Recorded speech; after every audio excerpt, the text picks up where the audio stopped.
Yeah, Drew, welcome to Seattle. What was your reaction when you heard about the trade? Was it something you knew was a possibility, or did it catch you pretty off guard?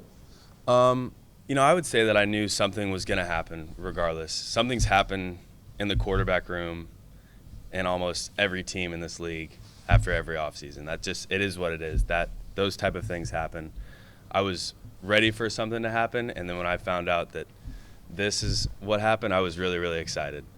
Excited for a fresh start, excited to come in and compete for a starting job and do everything I can to show this organization and show this league what I'm capable of doing, and that's playing really good football.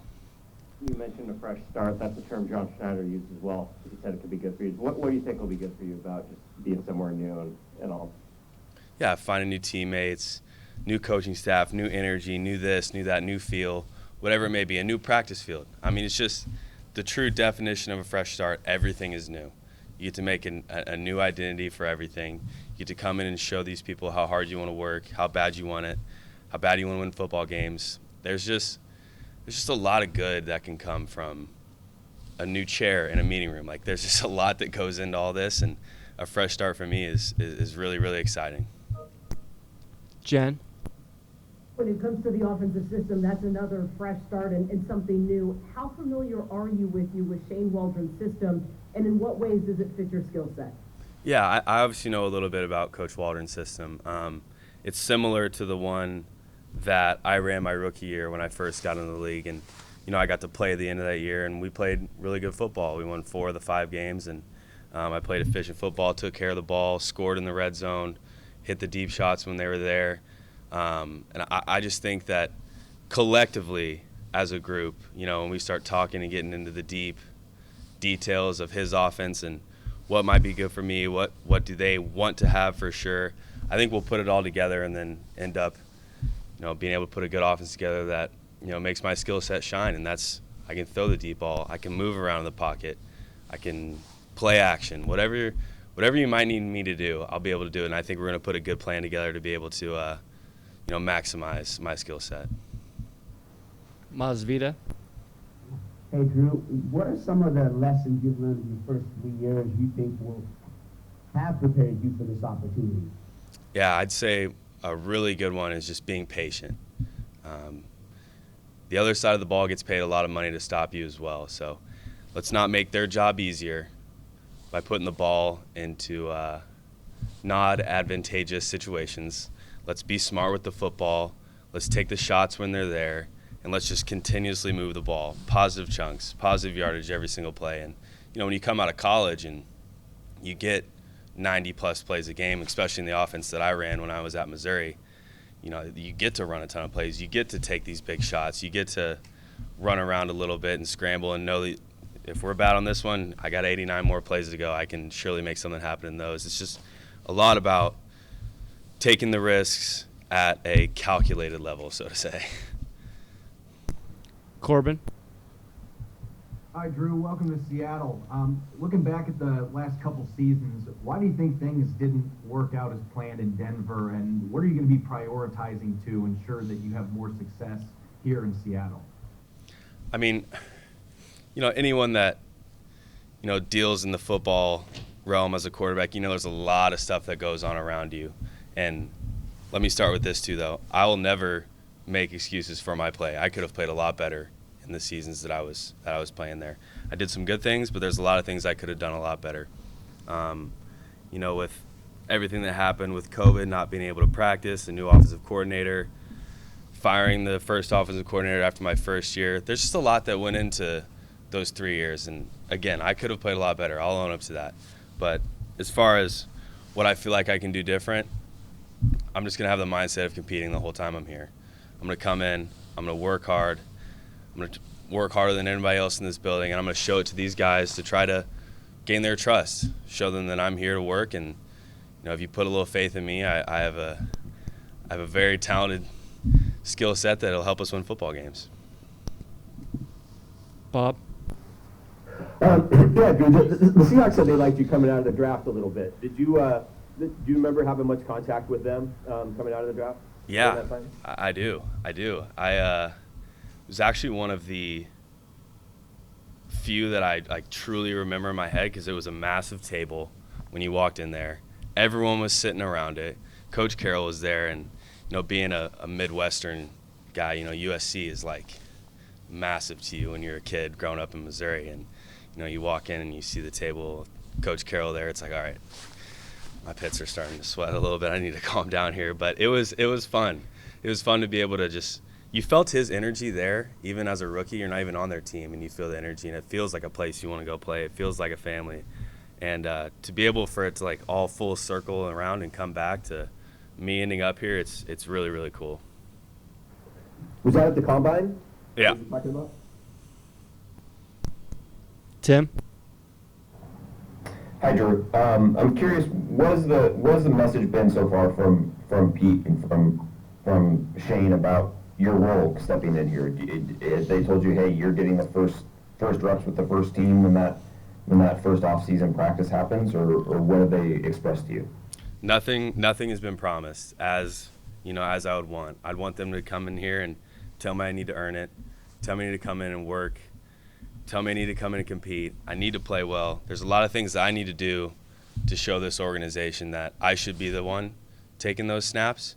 But right now, nothing is promised. It's just my job to come in and work extremely hard and compete for that starting job.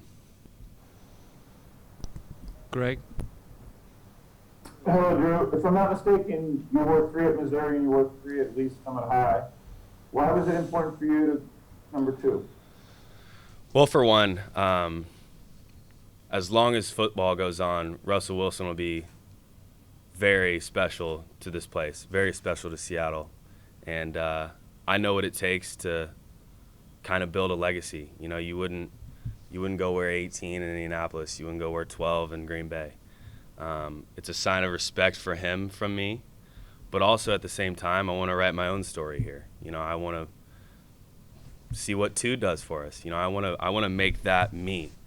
I don't want to fight against Russell. He's done so many great things for this place and so many great things for the city of Seattle and the state of Washington that, I want 2 to remember it as Drew Lock, not 3 was Russell and Drew. I want 2 to be Drew, and that's just kind of been my mindset on it. I have the utmost respect for him, and that was kind of a move in showing that. Adam? Yeah, Drew, you got a couple of teammates coming over to Seattle with you too. I'm curious about your relationship with Noah in particular. Or what kind of teammate, what kind of player are the Seahawks getting with him? Explosive without a doubt. If you get the ball in that guy's hands, he's going to make something happen with it. Me and Noah, last offseason going into this year, we spent a lot of time together. He actually stayed back in Colorado throughout the offseason, and so did I. Set the film room up together, watched all of his routes, talked through things, how we thought it could be different, how we thought it could be better, and then we'll go out to just a local field over there in Highlands Ranch, Colorado, and start throwing together. I know he's willing to put the work in. He's a talented player, and this place should be really excited about having him. Brady? Hi, Drew. Welcome to Seattle. Brady Henderson with ESPN. Going back to the coordinator change after your rookie season, and then having to learn a new offense in a virtual setting, can you take us back to what that was like? Yeah, it was different. It was different. That first year, you come into a room with Joe Flacco, Kevin Hogan, Brett Rippon with Rich Scangarillo, and I learned a lot. I figured out a lot about the game of NFL football, and like I said, I thought I was playing decent football at the end of that year.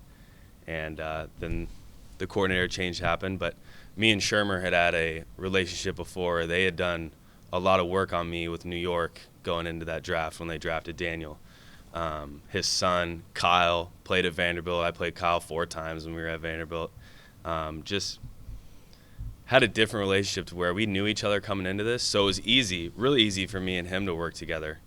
But when you end up drafting 2 rookie guys, we need to be on the field. It's a new system for me as a second-year guy, but I'd only played 5 games before.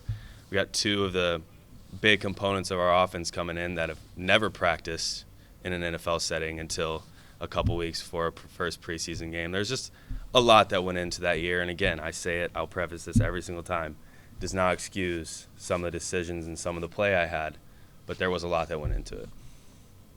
And you mentioned how the offense was similar to Shane Waldron's offense. You were talking about what you ran as a rookie. It was similar, and how so was that similar?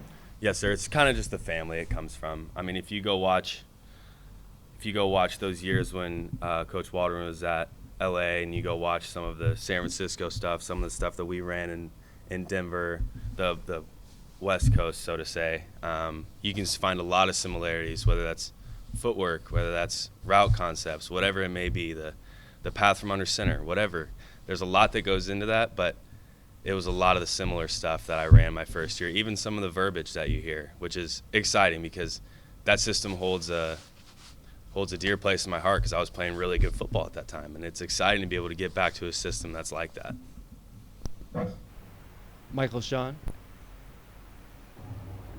Hey, Drew, Pete Carroll for years just kind of described his ideal quarterback position as like a game manager. He uses point guard a lot, Yeah. if I use that with you. Is that how you see yourself? Well, I was never a point guard in basketball. I was always a shooting guard in basketball, and I like to score points, I guess. So I think that's a good thing to be as a quarterback too, a guy that likes to score points. But there is definitely a game manager identity to being a really, really good quarterback in this league, and being able to watch Teddy Bridgewater do that last year. Side note, too, is a very lucky guy to have Teddy in that quarterback room with him. Teddy did a lot for me. I learned a lot from him, and being able to watch those first games when I was actually the backup and watch how he worked the pocket, watch how he managed games, watch how he came to the sideline. It was the first time that I got to really feel a veteran quarterback in the room, and I think Teddy did a good job of being a point guard, and I definitely learned a lot from him on how to do that. What does managing a game look like to you? I think it's kind of what I said earlier, just calculated risks. We know that we've got plays that are designed to take a shot, but if they're not there, check it down. Don't be afraid to just move the chains. If you gain a yard on this play, it's a positive play for us, and I think that was a big mentality Teddy took, and being safe with the ball at the same time. Thanks. Yes, sir. All right, last question, Corbin. Hey, Drew, how much correspondence have you had with DK Metcalf and Tyler Lockett to this point, and do you have plans in the near future to get together with them and start getting ready for the season? Absolutely. I've talked to both of them. I actually was in line in security coming here to try to find a place to live, and DK started calling me and answered the phone, and we had a good conversation. Obviously, there's things with him from last year that he's dealing with right now, and at an advantageous time for all of us, we will without a doubt get together and get this thing rolling. But it's been cool to be able to get, reached out from those two guys. Those are two big names in the wide receiver world, and I'm really excited to be able to work with both of them. All right, one more for you, Curtis. Hey, Drew, you mentioned it being a fresh start for you, but coming 3 years into the league now, what's the biggest thing you've learned over that time that you want to move forward from now? Biggest thing I've learned, man.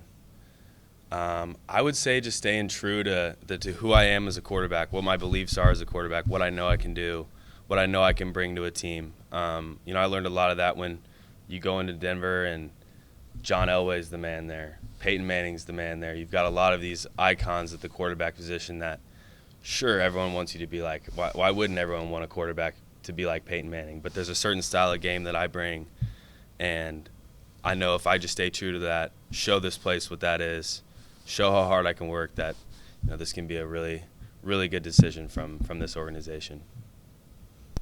Drew, thank you. Thanks, guys.